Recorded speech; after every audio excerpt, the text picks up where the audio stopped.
What a vape. Hey guys, it's Medic here, and today we're going to review the Cascade baby tank from Vaporesso. Let's take a look at it.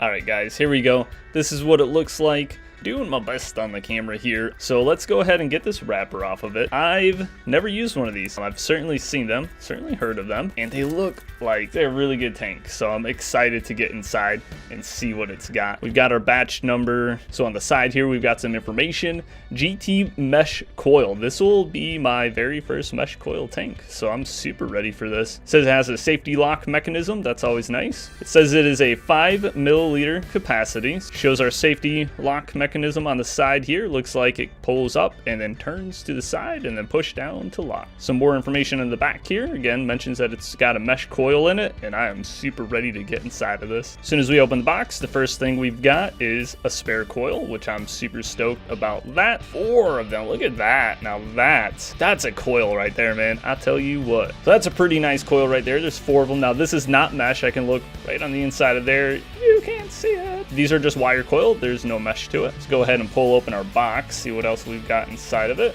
So it looks like some paperwork on the side. Dump that out, take a quick peek at this paperwork. Here's some literature for us while we're on the toilet. There's even more paperwork in here. If you get really bored, you can read this while you poop. All right, looks like we got the majority of the paperwork out of there.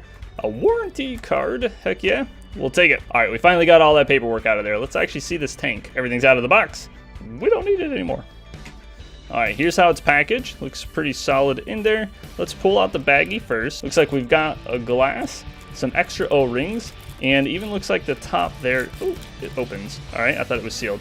And even got the top there just in case that splits up on you. Put that back in the bag. All right, here's our tank in here, all assembled for us. Now, I'm hoping that this is the mesh coil in here then. Oh. Ah, all right. So check this out. I thought looking at the box that this was actually going to like unlock. It actually is a spring. Watch this. Listen to this. So it feels like it has a pretty solid spring. Like, man, I was not expecting that, and I'm happy and surprised to it. See how it turns? I found it. There's an arrow.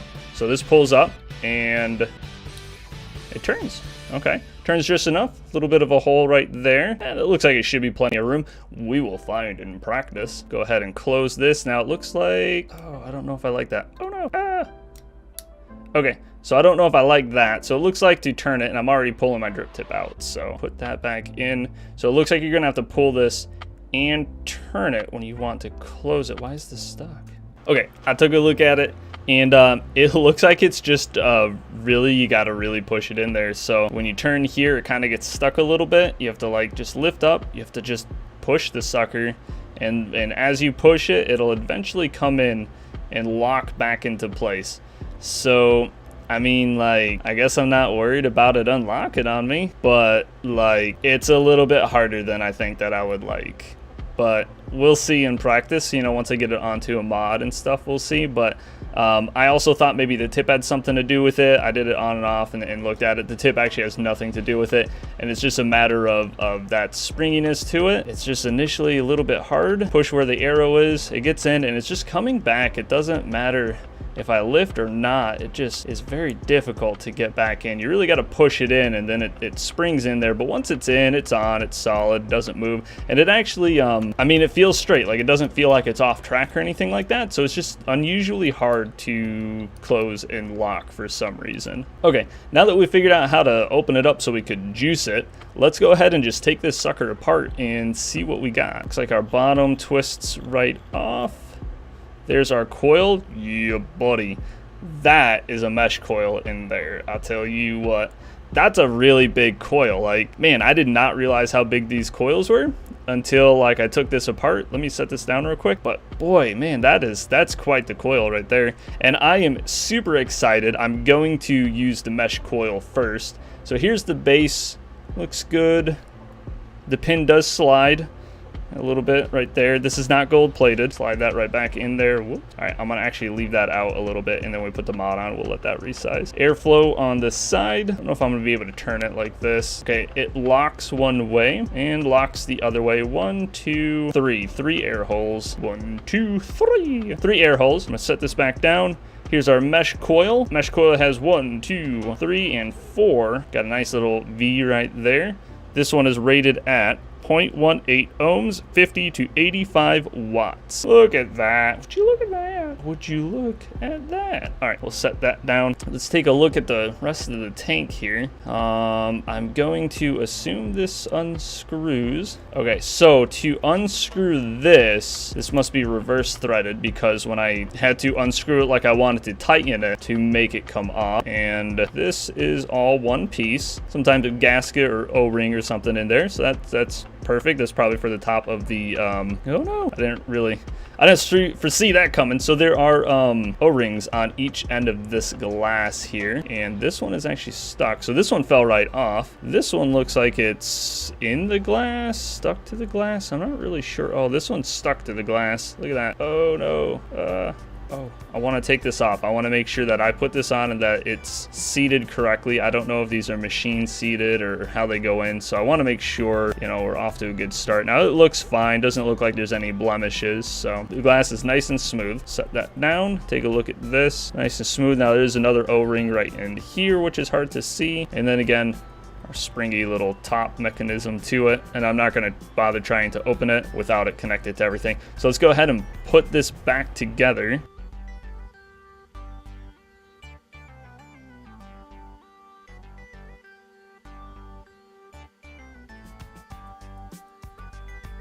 Okay, so we've got it back together. Again, it was a little bit weird when I was initially doing it because I wanted to turn it to the right. I wanted to turn it clockwise, and I remembered that it's reverse threaded, so I had to push and turn it to the left, but then it threaded on pretty easily and went right through without a problem. Let's take a look at this mesh coil again. So lots of cotton around the sides there, lots of cotton in there, holes there. I am super excited to try this, and the way that it works is it looks like you screw it into the base, so we'll be able to juice it all up and whatnot, but then actually screw it into there, as opposed to taking the whole thing apart and whatnot. You can actually just take out the bottom, juice it up, and shove it right in there. And I'd have to imagine that if I had juice in here and it was closed at the top, it looks pretty well sealed. I could probably leave this upside down and, like, I guess I look at it as a hot swap. We could leave juice in it and possibly change it out if we need to clean that coil or change the coil or something happened. So that's in there. Let's go ahead and juice it up and vape it up, and let's see how we like it. Alright guys, so for those that saw the vape box unboxing video, I wasn't sure which one I wanted to use. We're going to use Bomb's Sticky Icky in the Cinnamon Toasted Crunch cereal.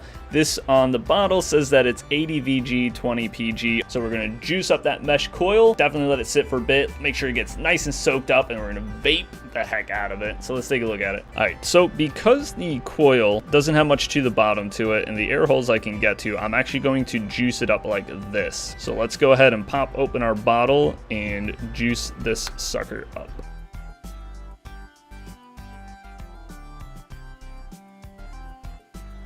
Go ahead and put the bottom back on. Let's juice it up, and I'm going to let it sit for probably half an hour before I even start to vape it. I really want to make sure it's nice and soaked up. This bottle is so hard to squeeze. So I've got it on my mod now, and I just want to take a listen to the airflow. This is wide open. Again, it's got 3 air hole slots. This is wide open.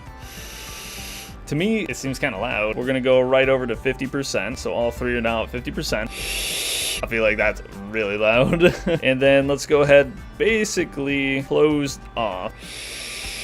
I feel like I would like that nice and restricted a bit, you know, but it still sounds kind of loud. And then obviously all the way closed off. Nothing. I feel like wide open has a ton of airflow. I feel like it's pretty loud. But when I go to 50%, I feel like I get a little bit of that restrictedness that I like, but I feel like it's substantially louder.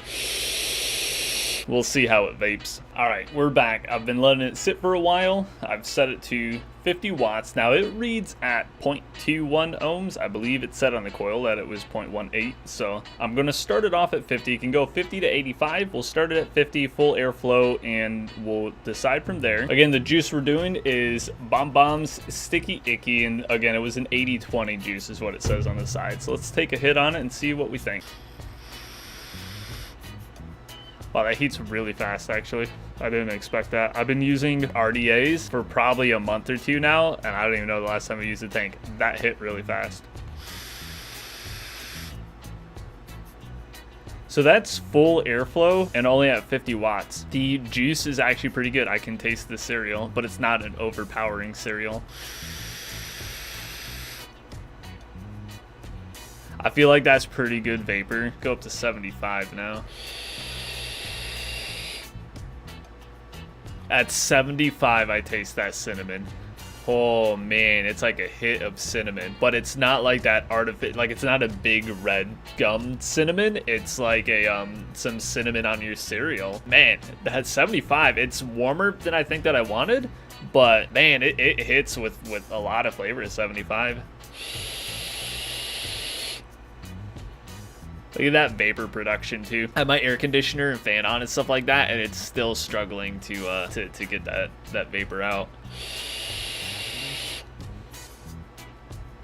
So I've been vaping on this for about 3 days now. It's Wednesday night. I started vaping on this pretty early on Monday, basically since I got it out of the vape box when we unboxed it. So I used the mesh coil for all of Monday and pretty much all of Tuesday, and then early on Wednesday I swapped to the GT8 coil. All right, overall though, I'm pretty happy with it. I've been using RDAs for a while. I started squonking for a short while. When I got the tank, I was like, man, I just don't know if I'm gonna get the flavor like I've been. I like a really strong flavor. I was afraid that they were just gonna be too subtle or the tanks just weren't gonna keep up. I'm pretty happy with it. I'm happy that I got it. I'm excited to keep using it. The month of July for vape box unboxings is going to be mods, which means I now have a new tank to put on my mod. Hopefully you're excited too, and I'm gonna see you guys in July. Thank you guys for watching. Hope you enjoyed it, and I want to see you guys next week.